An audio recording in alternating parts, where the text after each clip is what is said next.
guys, and welcome back. And today we're going to be talking about the beef between Jason David Frank's assistant, It's Francis Baby, and Walter Jones. We got a little bit of Brent Pham drama for everybody in the Resilient Army, a crash out with Rican Ranger, aka KOD, or what's left of it, and I interview Henry Resilient on all the soft people leaving the Resilient Army. Let's get into it. Recently, It's Francis Baby came on Henry Resilient's live stream, and she talks about going to her first con since Jason David Frank's unfortunate passing. Now, if you don't know, that's actually kind of a really big deal, not only because it's her first time back at a convention, but there's been this beef going on between Walter Jones and It's Francis Baby. You see, Walter Jones was accusing Jason David Frank of blocking him at conventions. The owner of Galactic didn't like Jason David Frank either, Zach Taylor McGinnis. And I'm not too sure on this one, but for some reason, Zach Taylor McGinnis thought that JDF owed him money. I know Zach used to be a booking agent at one time, I think, for JDF. Maybe it had something to do with that. Not sure. Francis, clear it up, please. The subject of $1,500 came up. Zach McGinnis asks Walter Jones to ask JDF for the money. Like Zach McGinnis is Suge Knight or something. JDF decides to pay the money provided they shut the hell up and stop talking trash about him. And there was a secret recording that was released of JDF paying Walter Jones. And Francis brought up this recording of Walter Jones, which happened over a decade ago. She hadn't heard it in a long time. She didn't remember exactly everything that was on that tape. Now, if you know who Brent Pham is, as soon as he hears about this tape, he obviously wants it released right away. Did you ask him, did he want the tape released? I did not ask him that, but that doesn't matter, Henry. I think Francis should release it because it doesn't matter what I think. Eventually, Francis gives Henry Resilient the recording and he releases part of it. Roll the clip. I'm gonna give you $1,500 and you're gonna go and tell him shut the up. So this is where JDF gives Walter Jones $1,500 to give to Zach Taylor McGinnis, who was Walter's agent at the time. But here's the thing, Walter. If that's all it is, dude, let's end this shit. Challenging my manhood? You don't understand, dude. New York Comic Con, I paid my own way, dude. I paid my own way to shit. I begged to promoters, and I still do on New York. Challenging my manhood? Calling on the radio at Salt Lake City, saying that I left the show, saying that, you know, Jason took an airplane. It's like, come on, man. And Francis can vouch for me, dude. Challenging my manhood? So he said, you know, I said, I'll PayPal you. He said, no, I want cash. So as long as I have two witnesses, Jason paid you off. So JDF did not want to just give Walter cash because he knew it would set him up. JDF is like, look, I'm not just going to give this to you without witnesses because I want people to know I paid. So that gets released, and then Walter's pissed off at Francis. Walter, of course, hates Henry because he ran the story. And we have Brent Pham, who is just hounding Francis every chance he gets to release the full tape until Francis returns to a convention that Walter's at. Roll it. I went up to him and he was like, "You look familiar." And I was like, "I am. I'm sure." And he's like, no, I've seen you somewhere. And I was like, "Oh, we just had a conversation a few weeks ago," because I haven't told anyone, but I had a conversation with him on Instagram a few weeks ago. I was Jason David Frank's assistant. He's like, "What? You're Francis." I'm like, "Yeah." I was like, "We haven't seen each other in a few years." He's like, "Yeah, you look a lot different than last time I saw you." And I was like, "Oh, thank you." You know, I was like, "Listen, I know that there's been a lot of back and forth. I just want to clear the air because I'm a straight up bitch, right?" I didn't have my phone in my pocket. I didn't out or you didn't anything pull like that. the Brent? You ain't try to record it? No, I didn't pull a Brent. I didn't. You know, this whole Walter tape, like, it being released, and he's like, "Well, you know, it's sad that it happened." And I was like, "Yes, it is sad." But, you know, it was something I explained to him. I was like, "Listen, there was something I said in passing. This fan just became obsessed with it. It was something like, hey, you guys had an issue 10 years. He's like, when was that? 2015, 16? I was like, no, it was 2014, so it was even longer. I was like, it was literally something that was said in 10 seconds, and I said you guys made up, and like it was blown out of proportion. And he's like, well, you know, it should have never been released. And I was like, I agree. It was released because you guys called Henry a liar. Hey. Because Henry is called a liar. And I told him, like, you know, it was up to me. It's never going to be released because I just feel like there's no point. And he's like, yeah, Jason's not here. And to be honest, like, he says, and this is why I feel he didn't see the video, it was made seem like he took the money, like the money was for him. It was made very clear that the money was for Zach. He's like, yeah, that money was for Zach, it was never for me. Everyone's clear that it was not for you, that it was clear that it was Zach. And, you know, he told me that, you know, the issue wasn't about Detroit. You guys spoke about Detroit. I remember the conversation, and he's like, it wasn't so much Detroit, it was, you know, another con. And he was like, wait, Jason did that? And I was like, yeah, like I have proof of that. And he was like, what? That he was trying to get him into the Detroit Motor City Con. You know, I was never told that. And I was like, well, it's a shame. I was like, it's a shame that you were never told, but he did, you know, do that. And, you know, I know that he was like, I could tell in his face he was shocked. So Walter and Francis made up. Henry and Walter still have beef because Henry's trying to hold him accountable for some other stuff. And it's like, what is Brent gonna complain about now? Maybe an ongoing claim over some purchases with David Yost? Well, we're not gonna talk about that. Go check out Henry's channel. Eventually there might be an update. He might cover it. You know, let's just ask Francis. I really want to know, what do you think about Brent Pham? What do I think about Brent Pham? I think he's obsessed with me. Totally head over heels, in love and obsessed with me. He can't stop mentioning my name. He can't go on live stream without mentioning my name. He can't go on comments without mentioning my name. He is my #1 fan. And if he's such a millionaire, then he should be my sugar daddy and pay me for every time he mentions my name. I think Brent Pham is more obsessed with me than he is with JDF. He mentions me way more than JDF. All he does is Francis, it's Francis, it's Francis, it's Francis, Francis, Francis, Francis, Francis, Francis, Francis. I think he wakes up, he goes to sleep, he thinks about me all day. Damn, Brent be starving. Moving on. If you watch Henry Resilient streams, you'll know that towards the end of the stream, he drops the link and people will come up. Some of you know me from that because occasionally I'll click the link. And one person in particular used to click the link all the time. And he goes by the name Rican Ranger. Now, Rican is always coming up and always promoting his series that he wants to do. Legend of the White Drake. No, it's not Legend of the White Drake. Maybe it's Unworthy. No, it's not Unworthy. It's Rise of the Ninjetti. Right. Totally original. Anyway, he would come up. For some reason, he thinks that he's going to be handed the keys to Power Rangers for free, and all these people were going to work for him, and he was going to put out Power Rangers and save it. He actually did drop some pretty dope AI armor, I'm not going to lie. I'll show a few screenshots. He talked a lot about having a comic book made, and he had a few people join his team called KOD. They end up creating a podcast. They all join Henry's Discord. Everybody starts talking to each other, and pretty soon everybody notices that nothing's happening with that comic. The only thing that happens is Rican drops some AI armor, keeps talking about how Power Rangers isn't dead, gets extremely triggered by that, and was getting extremely triggered by Unworthy Productions. Mostly because Henry kept saying that Unworthy is the future. Meaning, right now, fan films is where it's at with Power Rangers because they ain't making no Power Ranger stuff. Everything's getting auctioned off. It's done. We all we got. Everyone's half of y'all saying it's dead. Oh, it's done, so bro. What y'all want to do? Are we at a funeral? We're just gonna watch it die, drop the casket, and then White Dragon, we're gonna throw the body right over it? We in hospice right now. We in hospice. Yeah, what do y'all want to do? We could be negative and tear all this shit down, right? Let's do that. Then what? What are we gonna stream about, Henry?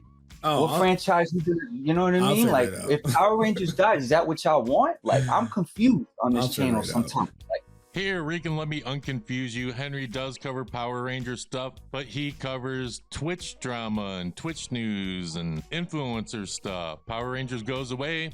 That's what he's gonna do. That's what he is doing. Twitch drama makes him way more money than Power Rangers stuff. But Rican, what do you think about Unworthy? You got any drama with them? Okay. What's happening? You know what I mean? I'm kind of in standby Ninjetti formation. I want to hear this news, what's going on.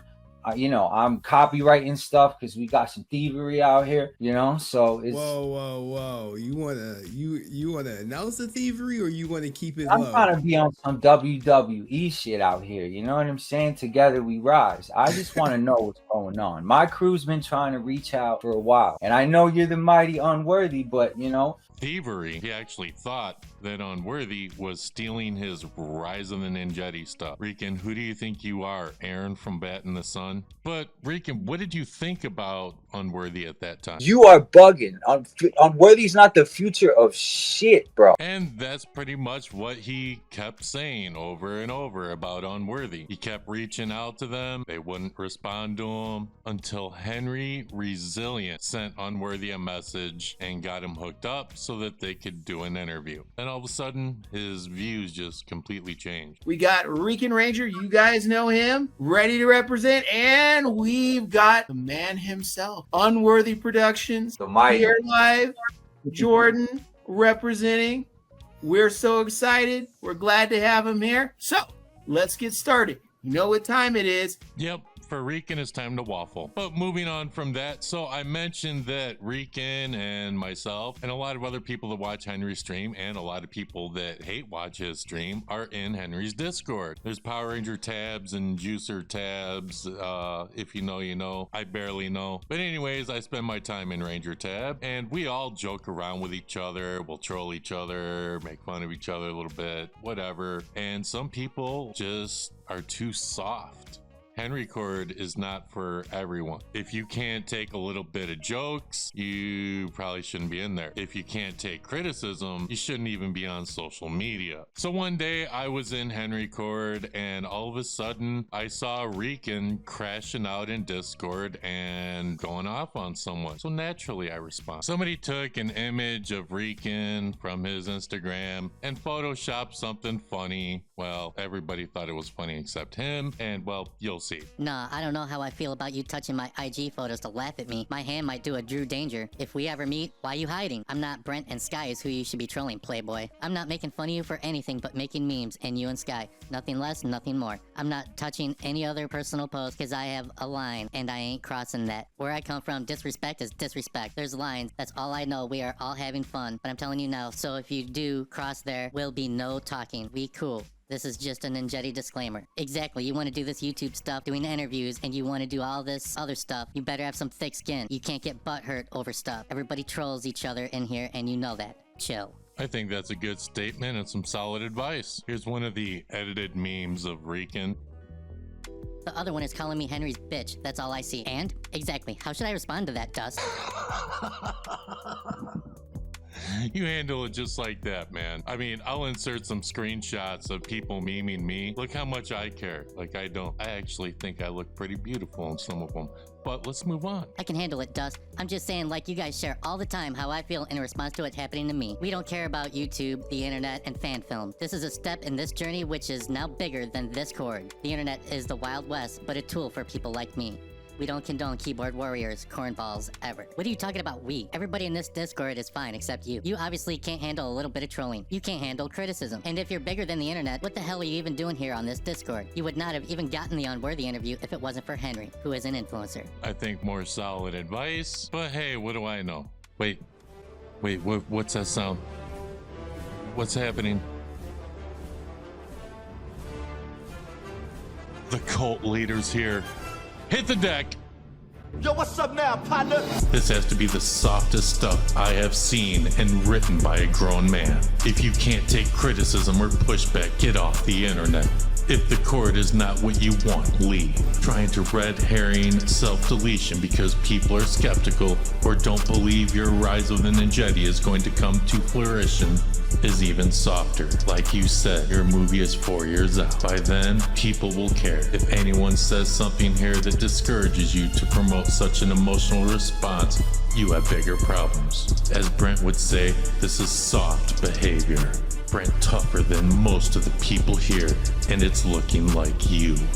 The cord does need to be cleansed of all the soft people. Some have chose to walk the plank.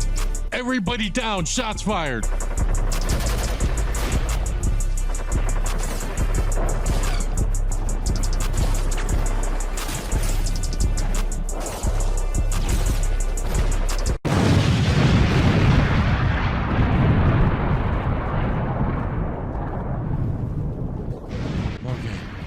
Okay, I think we're good. Oh shit, my microphone. Look, when Henry comes in the court and takes shots, you know it's going to be bad. And it actually gets kind of worse. Of course, Rican gets all pissed off and starts talking even more trash to Henry, calling him TMZ. Rican starts making threats to people, saying that he could roll up to your house or would, or acting like this is like a fight on the streets, which really isn't something a professional would do. Like, you know, like a professional writer or producer or anything. You know what? Let's get a second opinion. Heirloom, how would Rican do if he was in the UK? He wouldn't last long in the UK now, would he, lads? Pucker. I figured as much. So I reached out to some of the women that are in Henry's Discord and asked if I could get an interview. And here's some of those interviews right now. So Reality, you are a YouTuber, streamer. So has Rican been in your DMs? Because I'm hearing that he's been in the DMs of a lot of women in Henry Court. Wait, hold on. I'm sorry. He was in other girls' DMs? But he would call me his pink Power Ranger Puff Girl. Oh my god. Tell me, just tell me, I need to know, was he in Sky Frank's DMs? Because if so, I got some word. He was definitely starving for Sky until Sky blew him off, not in a good way. Then his opinion kind of changed. About to drop the Sky tape and a bunch of screenshots and drag this chick, Henry. I really don't like her, bro. Rejected! So what about you, Francis? What was it like when Rican slid in your DMs knowing that he was in the DMs of other girls? That's normal. Everyone slides in my DMs. Even people you guys know. Everyone slides in my DMs. They just don't want to admit that they have a gordita fetish. Boys and girls. And if you have slid in my DMs, don't worry. I'll keep your secret safe. Wow. There must be a lot of starving ninjas out there. So this next person decided to remain anonymous. What did you think about Rican sliding into your DM? So Rican has always been a weirdo towards women in the Discord. In my case, he was DMing me and kept pestering me for pictures, all because I don't cam up. And I just thought that was kind of weird, but he kept asking until I decided to send him a rather unflattering picture of me. And he still kept asking, and I'm thinking, like, dude, really? Most guys would probably freak out and be like, ew, she's ugly. But yeah. So I know not a lot of people care about this, but this is more or less for Rican. Rule number 1, don't mess with the union. Number 2, girls are gonna talk to each other. So like, you think you can spit some game? They might know your game before you even talk to them if you're talking to multiple girls in the same court. And everybody that I interviewed, they did all of that just for fun. They weren't really taking serious shots. I just want to, well, maybe some of them might have been. Okay, so now we are going to interview Henry Resilient himself. Henry, are you ready? Hell yeah, I'm ready. Let's go. So what do you think about all these people that are leaving the Resilient Army? Well, obviously they were soft. A bunch of softies choosing to walk the goddamn plank. If you can't take the heat, get out the goddamn cart. All right? Next question. God damn. Okay. Is the Resilient Army a cult? Look, duh, I am the official cult leader, okay? Everyone must drink the Kool-Aid. If you don't drink the Kool-Aid, you can't get into the Discord where we have our cult meetings. Let's get that shit straight. Next question. So some people have a problem answering this question, but what do you think about Brent Pham? Brent Pham? The Brent Pham? He is the most resilient member of the cult. He is a day one member. I expect him to call out all this soft behavior that's been going on in the Discord. We must cleanse that softness, and we must use Brent as our vessel for cleansing. Next question. Okay, interesting take. Next question. Has your opinion changed on Walter since Francis spoke with him? Hell no. No, never. It never will. What happened to that comic book owner who paid you to promo and you didn't promo? And you got a stamp jacket and you collected $1,500 for Zach Taylor McGinnis at a con and you confronted JDF and he was about to put them paws on your ass. But, you know, I guess we should give him some sympathy because he did get beat up at fucking Six Flags. Is that it? Do you got anything else? Nope, I think we're good. Thank you for your time. All right. Thank you. Back to the cult stuff. Well, that was very scary. I mean, it gave me clarity. Yeah, that's... You don't say nothing about the cult leader. But that's all I got, guys. Let me know what you think about this video. What do you think about Francis and Walter talking? Do you think they patched things up? Do you think it's water under the bridge? Will Brent fam move on? And was Rican's crash out justified? Let me know in the comments below, and we'll see you guys next time.